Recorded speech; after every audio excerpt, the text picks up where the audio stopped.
On va commencer par apprendre 3 montages différents en l'air à utiliser avec une bâche. Donc c'est des montages que tu vas utiliser, je le répète, soit avec un hamac, soit avec une structure pour te surélever du sol dans des milieux forestiers, dans des milieux humides, dans des milieux où tu as plein de bestioles qui grouillent au sol, ou tout simplement pour les monter très rapidement. Par exemple, pendant une pause, pour t'asseoir, pour boire un café, on n'a pas besoin d'un truc hyper compliqué, on n'a pas besoin de faire de l'origami. Le premier tips dont je vais te parler, justement, toujours ranger ta bâche, même si elle a une petite poche, dans un contenant étanche comme celui-ci. Pourquoi? Parce que quand tu vas passer plusieurs jours de suite sur le terrain, ta bâche, il y a de fortes chances qu'elle prenne l'humidité, qu'elle soit mouillée le matin, avec la rosée, avec la flotte pendant la nuit. Et en fait, si tu gardes uniquement la petite pochette comme ça pour la ranger et que tu fous ça dans le sac, tu vas mettre de l'humidité dans ton sac. Tu vas foutre de la flotte dans le sac. Et en général, quand on démonte rapidement, qu'on est dans la merde et tout, c'est là qu'on fait pas gaffe, qu'on a mal rangé le sac de couchage dans son contenant étanche qui va absorber l'humidité. C'est là que les fringues vont absorber l'humidité. Donc ça, c'est le premier tip. Donc là, tous les nœuds qu'on a vus dans la vidéo précédente, ils vont nous servir à monter plusieurs types d'abris différents. Donc je vais te parler de quelque chose que je vois régulièrement et c'est une erreur que je faisais aussi quand j'étais débutant. C'est d'installer une fêtière et venir poser la bâche au-dessus pour lui donner une forme et pour pouvoir justement avoir une tension sur la bâche. Pourquoi est-ce que maintenant je préfère utiliser des tendeurs? Deux raisons principales. Avec les tendeurs, tu vas voir qu'on va pouvoir monter le truc hyper rapidement, sans se prendre la tête avec des nœuds, sans devoir revenir refaire des prussiques, des cabestans, des machins. Et surtout parce que quand tu utilises une fêtière pour pouvoir mettre ta bâche par-dessus, alors non seulement avec le vent, avec les frottements, au fur et à mesure des utilisations, tu vas abîmer ta bâche, mais quand il pleut, en fait, la flotte, elle tombe sur le cordage, et le cordage va conduire les petites gouttes, exactement comme une fêtière, directement sur toi.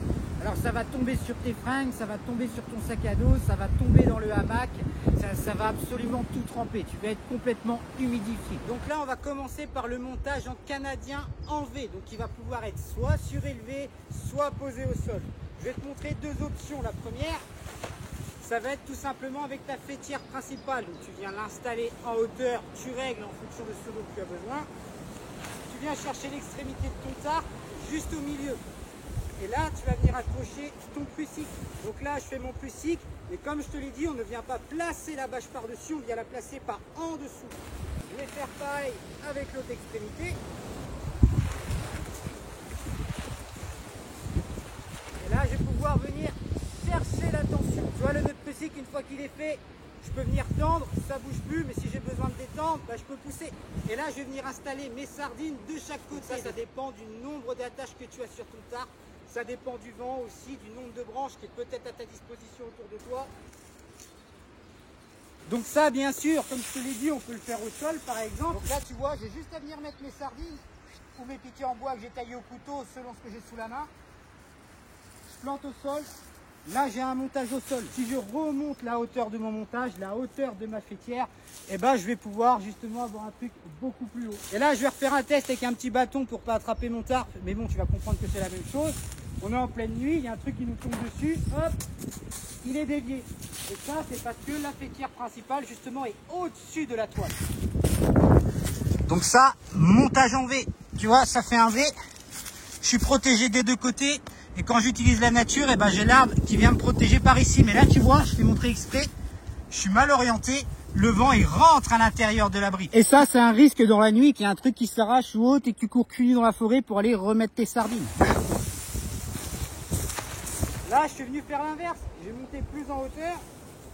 Donc là, j'ai besoin d'un petit peu de cordage. Je fais mon nœud en bec d'oiseau. Tu vois, il reste même en place. Et je viens tendre et ensuite je retravaille un peu la position de mon prussique. Je viens bien retendre mon prussique. Là tu vois, c'est un montage qui est un peu plus en hauteur. Si je veux, je peux même le faire à 6 mètres de haut. Ça n'aura aucun grand intérêt, mais ça fonctionne. Et ça va plutôt être utile pour le hamac. Et le petit tips de rapidité, c'est ça. Quand tu es dans un milieu où tu risques pas de te prendre un truc sur la tête, où tu vas faire une pause d'une demi-heure, une heure, que tu as juste besoin de te protéger du vent et de la flotte, et là, à la place de venir installer ta fêtière principale comme ça qui sert de gouttière, de chaque côté, tu viens installer des tendeurs, tu tournes autour de l'arbre, tu as une tension, c'est terminé. En 3 secondes, c'est monté. Concernant le deuxième montage, c'est ce qu'on va appeler un montage en diagonale.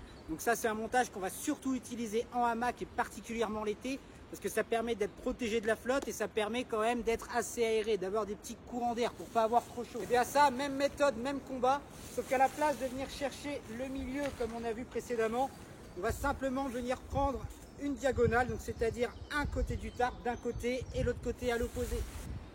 Une fois que mes truciques sont installés, bah, tu vois, je viens tendre ma bâche et là j'ai fait exprès justement de garder ces deux arbres, tu vas voir pourquoi. Donc là tu vois deux avantages, j'ai fait exprès de garder ces deux arbres, tout simplement parce que là bah, on a une plus grande allonge. Donc ça va nous servir en forêt, principalement en hamac, quand parfois les deux points d'accroche ils sont beaucoup trop éloignés pour pouvoir accrocher ça de manière correcte. Et là j'ai besoin que d'un seul et unique piquet de chaque côté. Donc là tu vois on a l'avantage d'avoir monté le truc hyper facilement en même pas 2 minutes. Et ma faîtière principale qui me sert de gouttière dans les zones où c'est vraiment dangereux, où je peux avoir vraiment des grosses chutes de branches, principalement en jungle ou en forêt primaire, et ben je peux l'installer beaucoup plus haut que ma bâche. Dernière option, c'est un montage qui est très souvent utilisé en zone équatoriale. Tu vas avoir besoin de 2 baguettes. Donc en général 1,50 m sur un tarp de 3/2. Là j'ai un tarp qui est beaucoup plus grand, donc j'ai une longueur à peu près d'1,70 m. Et ce que tu vas faire, c'est soit tu as des attaches sur ton tarp, dans ce cas-là tu peux directement insérer le bâton. Si tu n'as que des œillets, tu vas tout simplement venir faire des encoches au couteau de chaque côté et tu vas pouvoir rentrer les œillets à l'intérieur. Donc là tu vois simplement le fait d'avoir mis les baguettes, j'ai déjà une forme de V comme j'avais tout à l'heure. Là tu vois qu'il y a pas mal de vent quand même. Et là je vais venir prendre mes tendeurs et je vais les installer sur les baguettes.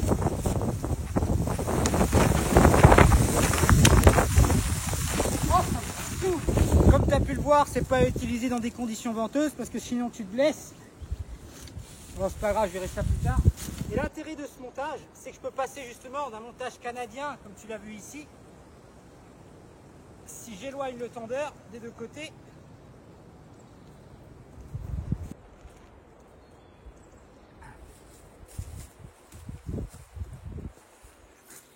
donc là je l'ai fait assez bas pour que tu puisses voir vraiment à la caméra.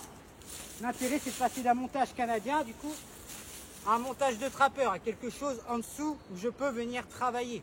Je peux couper du bois, je peux m'asseoir, manger, commencer à faire du feu sans avoir un truc qui est en train de m'obscurcir complètement toute la vision périphérique. Donc comme tu as pu le voir, c'est pas un montage du tout qu'on va utiliser par temps venteux. Parce que regarde, le vent s'engouffre à l'intérieur, il soulève toute la toile, ça s'arrache, ça pète, tu risques de te blesser. Là ça va, je rentre chez moi puis je suis en France, mais si j'étais dans certains pays, en zone équatoriale par exemple, une petite blessure comme ça, c'est infime. On se dit c'est un petit bobo, ça sert à rien, il n'y a pas besoin d'en faire tout un cinéma, sauf que ça s'infecte en quelques heures à quelques jours. Donc ça, vraiment un montage à privilégier en forêt profonde, en zone profonde, ou alors vraiment par un temps très sec, par un temps où il n'y a pas beaucoup de vent.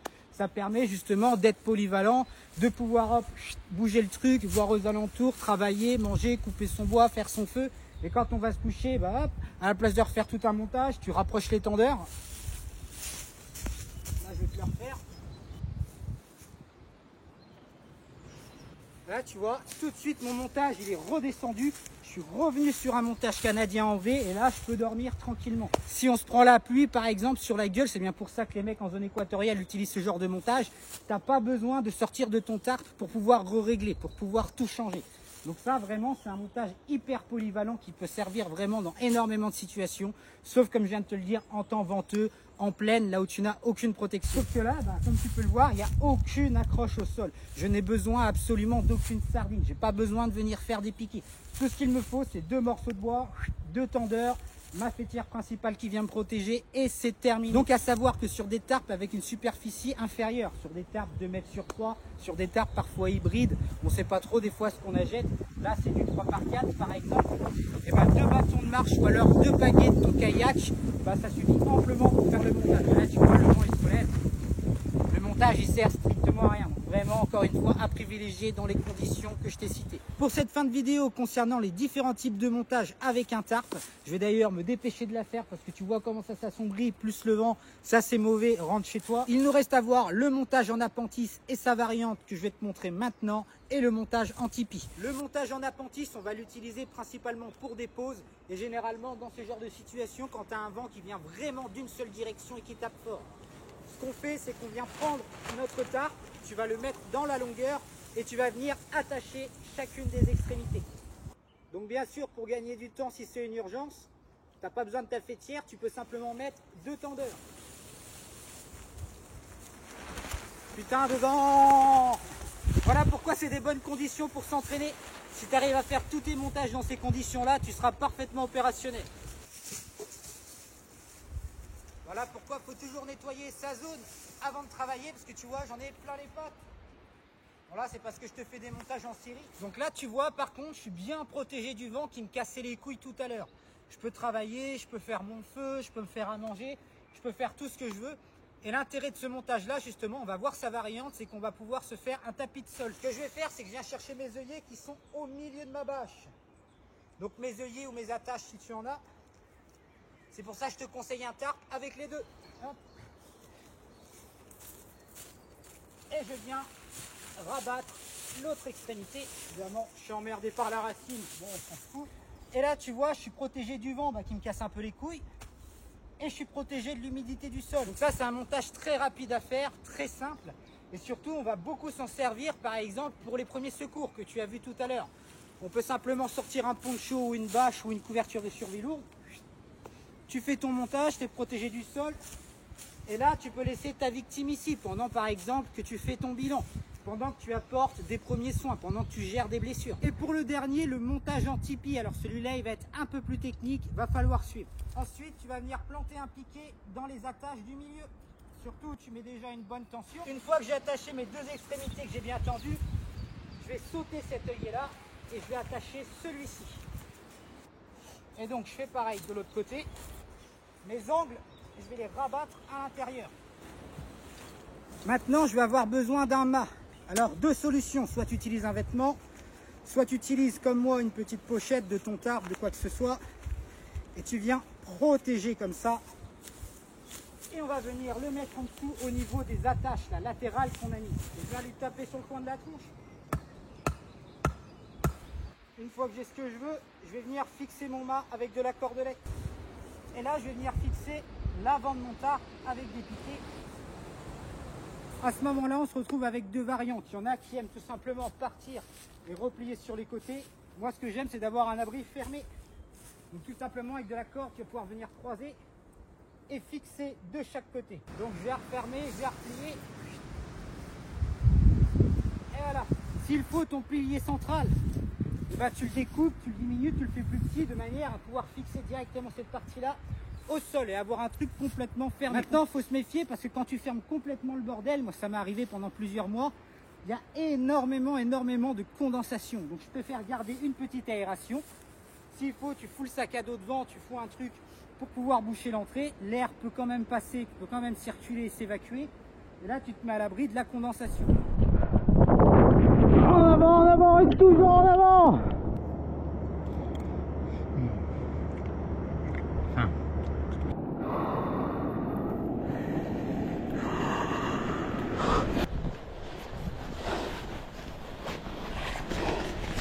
In nomine Patris et Spiritus Sancti.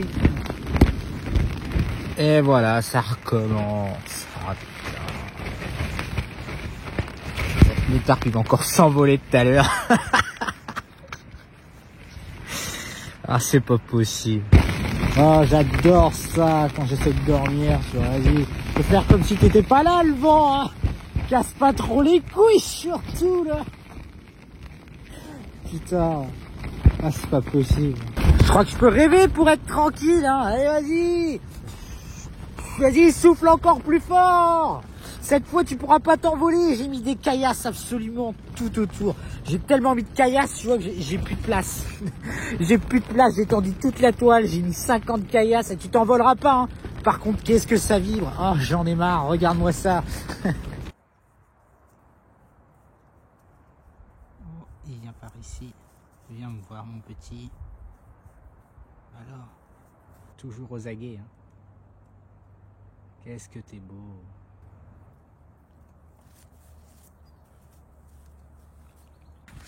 Tu vois à l'intérieur, tu peux t'installer, tu peux vraiment tout faire là-dedans. Moi j'ai survécu, comme je te le dis, quand j'ai fait le tour de toute l'Europe, j'avais qu'un tarp comme ça, j'ai passé 3 mois là-dedans, quoi, et j'étais sur un tarp de 3/2, c'était encore beaucoup plus petit. Là on a un bâton central, moi ce que je faisais c'est que je prenais tout simplement mes bâtons de sol. Et là c'est vraiment énormissime sur ce genre de tarp. Moi c'est pas un tarp que j'emporte pour être tout seul. C'est pour ça qu'il est tout neuf, qu'il n'a pas trop de rayures et tout. Je l'utilise à peine, je l'utilise pas très souvent. Donc comme tu peux le voir dans cette vidéo, on n'a pas besoin de connaître 50 milliards de nœuds. On n'a pas besoin de savoir faire de l'origami avec sa bâche. 3 montages au sol, 3 montages en l'air, 5 nœuds, c'est amplement suffisant pour se démerder dans n'importe quel milieu, n'importe quelle condition. On se retrouve dans le prochain épisode justement pour taper dans le dur de la survie, c'est-à-dire les abris naturels. Quand tu n'as aucune bâche sur toi, quand tu n'as strictement rien. Si tu as suivi la formation depuis le début, normalement ça ne devrait pas t'arriver. Tu vois une petite bâche comme ça prend pas de place. Ces montages-là, la majorité, peut-être pas celui-là parce qu'il est un peu plus complexe et difficile, mais tu peux les faire avec des couvertures de survie. Tu peux les faire avec un poncho. Tu peux même les faire avec un sac poubelle. Donc les prochains épisodes, ce seront les abris de survie. On va d'abord apprendre justement à faire des encoches. On va voir ce que c'est que des encoches. On va apprendre à faire différents types de brelages. Qu'est-ce que c'est que les brelages? À quoi ça sert? Ensuite, on passera à différents types d'abris de survie très faciles à faire, qui demandent peu d'énergie, peu de temps. Donc ça, je te laisse un peu la surprise. On apprendra aussi comment fabriquer du cordage, comment se démerder justement quand on n'a pas de corde.